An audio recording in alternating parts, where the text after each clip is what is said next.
Assalamualaikum warahmatullahi wabarakatuh.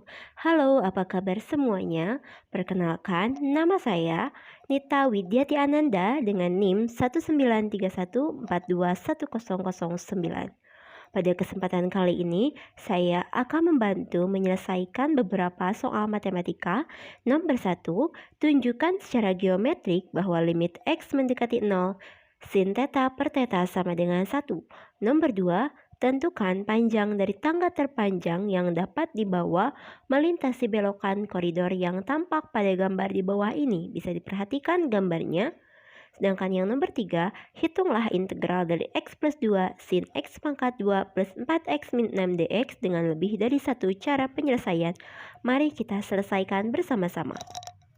Selain menggunakan perhitungan secara manual, kita juga bisa menggunakan aplikasi Canda, Mathway, Symbolab, atau Photomath untuk membantu menyelesaikan soal-soal matematika. Nah, pada kesempatan kali ini saya hanya menggunakan aplikasi Symbolab dan aplikasi Canda. Mari kita gunakan untuk mempermudah penyelesaian pada permasalahan matematika.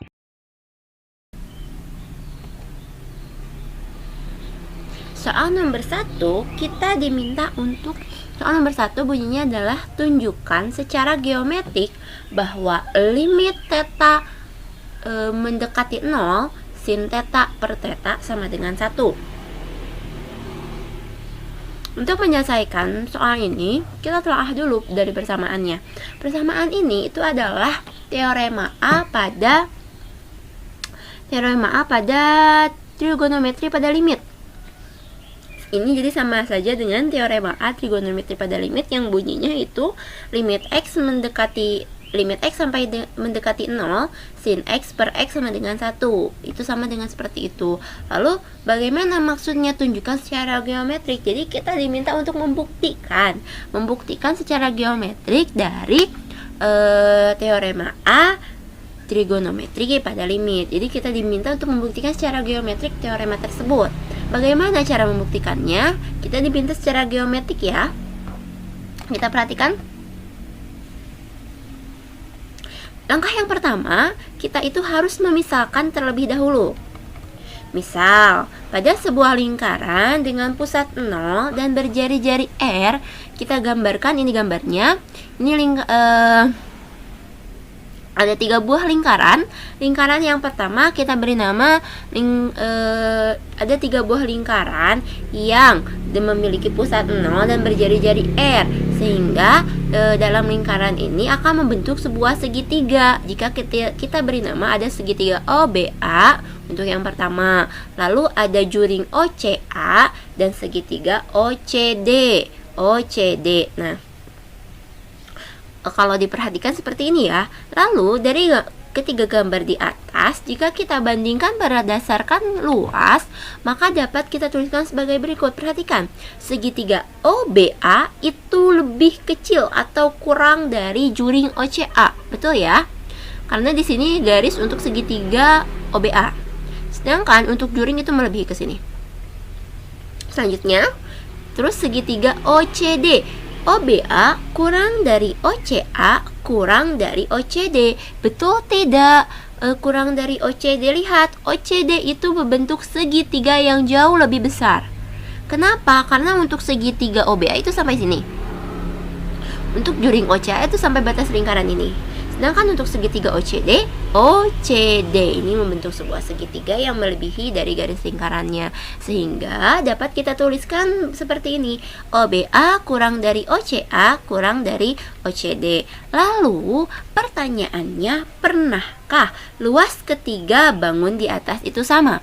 Jawabannya tentu pernah. Saat kapan? Saat sudut yang dibentuk oleh OBA, OA dan OBA dan OA dan OC atau OD dan OC pada gambar di atas yang dimisahkan dengan X ini besarnya itu 0 derajat, sehingga titik A dan titik D itu berhimpit di titik C. Jadi jawabannya pernah. Kapan? Pada saat ini tadi 0 derajat, sehingga titik A dan D itu berhimpit di C.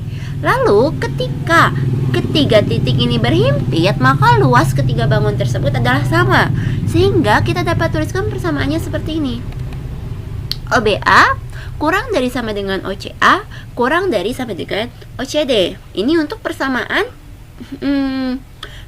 ketika mereka memiliki luas yang sama.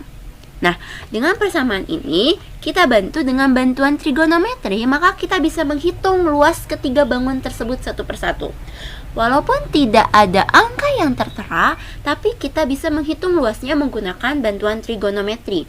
Yang pertama kita hitung adalah luas segitiga OBA, kemudian luas OCA, dan kemudian luas OCD.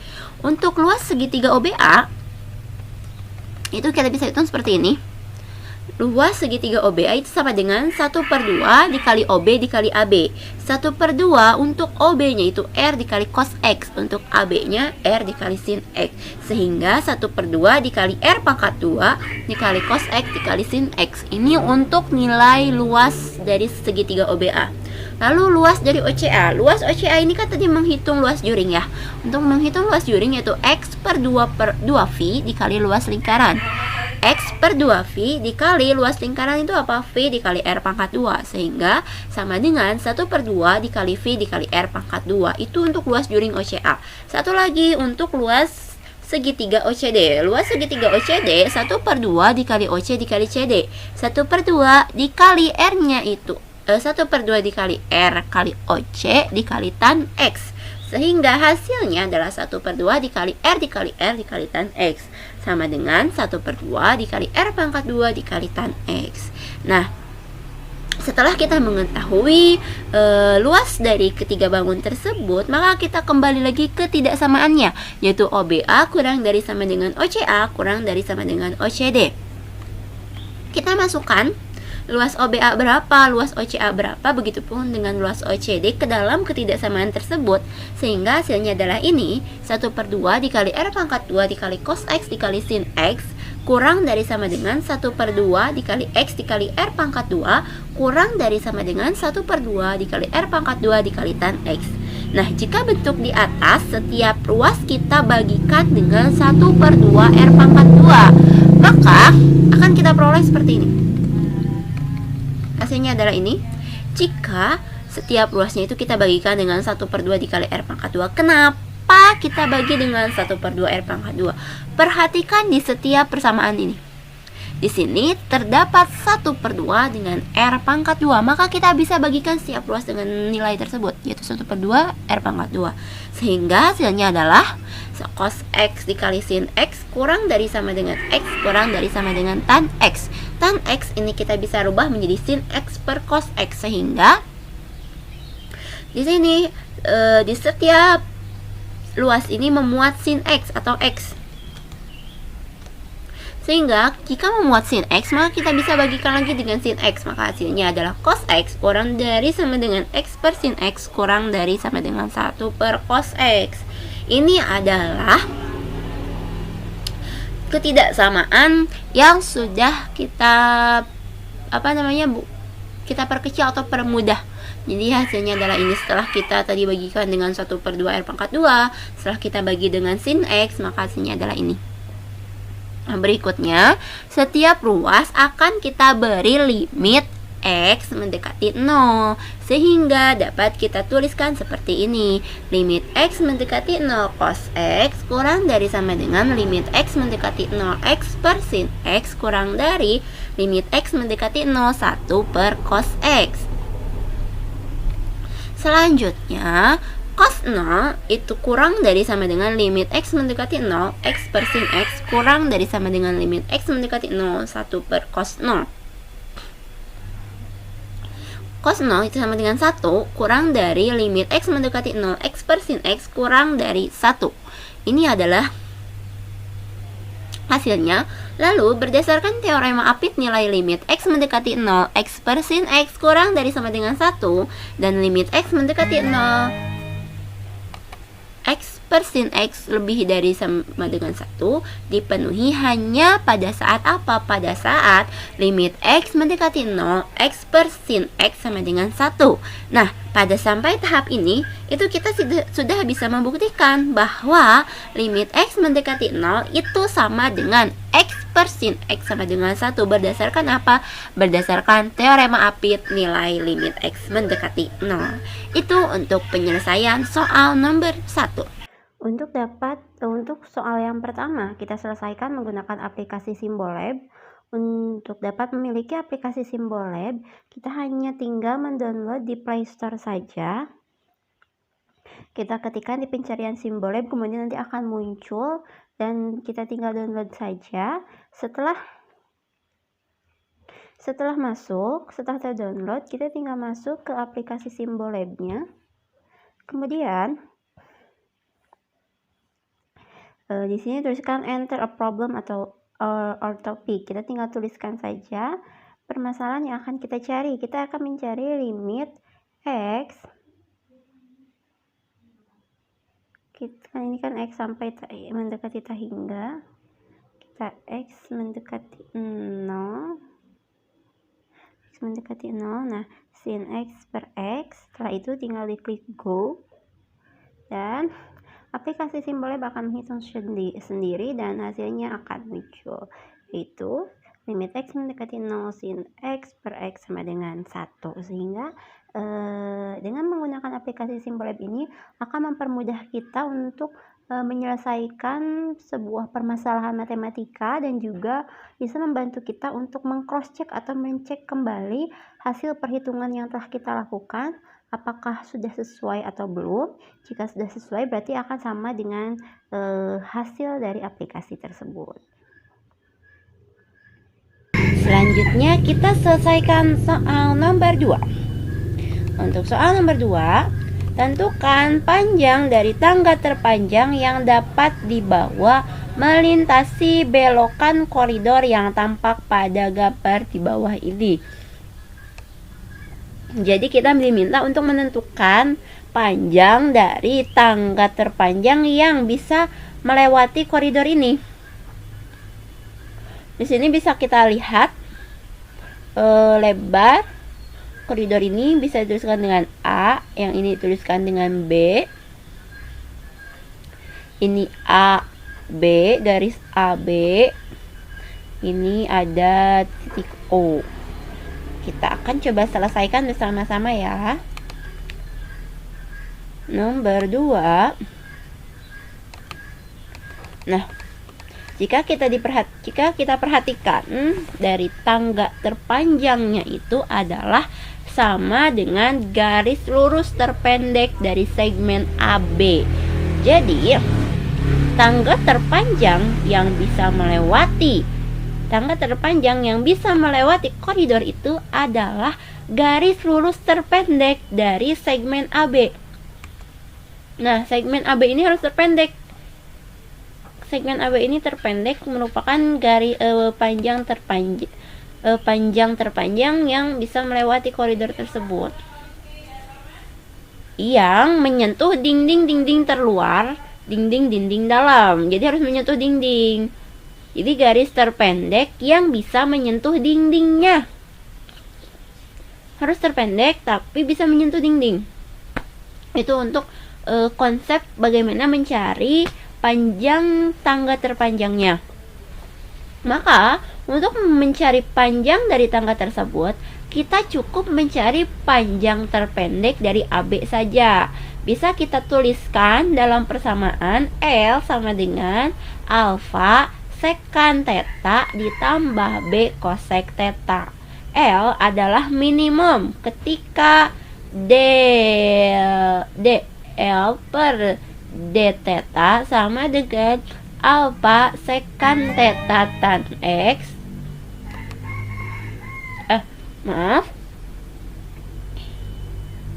sama dengan alfa sekan theta tan theta dikurang B cosec theta kotangen theta sama dengan 0. Ini untuk persamaannya, yaitu A. Sin pangkat 3 theta sama dengan B cos pangkat 3 theta. Atau tan theta sama dengan akar 3 dari B per A. Maka secant theta adalah akar dari A pangkat 2/3 ditambah B pangkat 2/3 per B pangkat 1/3. Sehingga maka dan cosec theta itu sama dengan akar dari A pangkat 2/3 tambah B pangkat 2/3 per B pangkat 1/3. Sehingga L itu sama dengan alpha secant theta ditambah B cosec theta itu sama dengan alpha 2/3 ditambah alpha pangkat 2/3 ditambah B pangkat 2/3 pangkat 3/2. Itu sama saja dengan seperti itu. Meskipun secara geometrik adalah jelas bahwa ini menghasilkan panjang minimum, kita dapat membuktikan dengan menunjukkan bahwa D pangkat 2L per D theta pangkat 2 untuk theta itu sama dengan tan pangkat min 1 akar 3 B per A adalah positif. Untuk soal nomor 2, kita bisa selesaikan menggunakan aplikasi Kanda. Untuk mendapatkan aplikasi Kanda ini bisa kita download di Play Store saja dan sangat mudah sekali. Setelah itu kita bisa daftar menggunakan akun Google atau yang lainnya. Tampilan awalnya itu seperti ini. Kita diminta untuk memfoto soal yang akan kita cari penyelesaiannya. Tetapi bisa juga kita import dari galeri. Bisa kita lihat di sini ada di screenshot. Tadi saya sudah men-screenshot fotonya, lalu kita tinggal klik saja. Kemudian kita tentukan bagian mana yang akan kita selesaikan, kita selesaikan soalnya, dan pastikan hanya satu soal per foto saja. Setelah itu kita tinggal klik tanda checklistnya dan aplikasi akan otomatis mencari jawaban dari soal yang akan kita cari, dan kita tinggal menunggu beberapa saat saja, maka aplikasi akan memunculkan hasil dari pencarian yang kita cari. Dan ini adalah hasil dari pencarian yang kita cari. Kita sudah mendapatkan penyelesaian dari soal nomor 2 menggunakan aplikasi Kanda. Selanjutnya yang terakhir kita selesaikan soal nomor 3. Di soal nomor 3 soalnya seperti ini. Hitung integral dari X plus 2 sin X pangkat 2 plus 4X min 6 dx dengan lebih dari satu cara penyelesaian. Jadi kita hanya diminta untuk menghitung persamaan ini, tetapi dengan menggunakan lebih dari satu cara penyelesaian. Kita akan gunakan dua cara penyelesaian untuk menghitung dari integral X plus 2 sin X pangkat 2 plus 4X min 6. Bagaimana caranya? Untuk cara yang pertama, kita harus misalkan terlebih dahulu. X pangkat 2 plus 4X min 6 itu sama dengan U. Kita misalkan terlebih dahulu ya. X pangkat 2 plus 4X min 6 itu kita misalkan menjadi U. Maka 2X plus 4DX itu sama dengan DU. Nah, seperti ini. Setelah kita misalkan seperti ini, kita masukkan X plus 2DX sama dengan 1/2 DU. DU-nya ini. Lalu kita integralkan. Setelah dimisahkan, kita integralkan menjadi bagaimana? 1/2 integral dari sin U DU sama dengan min 1/2 cos U ditambah C sama dengan min 1/2 cos U-nya kita ganti tadi. Setelah kita kan tadi U-nya ini ya. Nah, hasilnya adalah ini. Setelah diintegralkan 1/2 cos U plus C. Tujuannya apa? Dimisalkan untuk mempermudah, sehingga hasilnya adalah min 1/2 cos U-nya kita masukkan X pangkat 2 plus 4X min 6 plus C. Itu selesai untuk cara yang pertama. Jadi cara yang pertama kita misalkan, kemudian kita integralkan. Itu untuk cara yang pertama. Untuk cara yang kedua, perhatikan, integral dari X plus 2 sin X pangkat 2 plus 4X min 6 dx itu sama dengan 1/2 integral dari sin X pangkat 2 plus 4X min 6 dx Maka hasilnya adalah X pangkat 2 plus 4X min 6 itu sama dengan min 1/2 cos X pangkat 2 plus 4X min 6 plus C. Isinya sama tidak? Oh, isinya sama. Jadi kita bisa selesaikan dengan cara yang pertama ataupun cara yang kedua. Itu untuk penyelesaian soal. Nomor 3. Untuk menyelesaikan soal nomor 3, kita menggunakan aplikasi yang sama, yaitu aplikasi Simbolab. Kita tinggal masuk saja ke dalam aplikasinya, karena ini merupakan aplikasi yang sangat mudah sekali untuk digunakan, dan juga bisa digunakan di HP Android, sehingga sangat memudahkan sekali. Untuk soal nomor 3, kita tinggal tuliskan soal yang akan kita selesaikan. Integral buka kurung X plus 2 tutup kurung sin X pangkat 2 ditambah 4X min 6 dx. Apakah hasilnya? Kita tinggal klik go saja. Nanti aplikasi Simbolab otomatis akan menghitung sendiri. Dan ini adalah hasilnya, akan muncul seperti ini. Hasilnya sesuai dengan perhitungan yang telah kita lakukan tadi, sehingga dengan aplikasi ini bisa memudahkan kita untuk menyelesaikan sebuah permasalahan matematika, ataupun bisa membantu kita untuk membantu meng-cross check atau mengecek kembali hasil dari perhitungan yang telah kita lakukan. Mungkin itu saja penyelesaian dari beberapa soal yang telah kita selesaikan. Kita telah selesaikan menggunakan perhitungan secara manual dan juga menggunakan beberapa aplikasi. Mohon maaf atas segala kekurangan dan kesalahannya. Terima kasih atas segala perhatiannya. Wabillahi taufiq wal hidayah. Wassalamualaikum warahmatullahi wabarakatuh.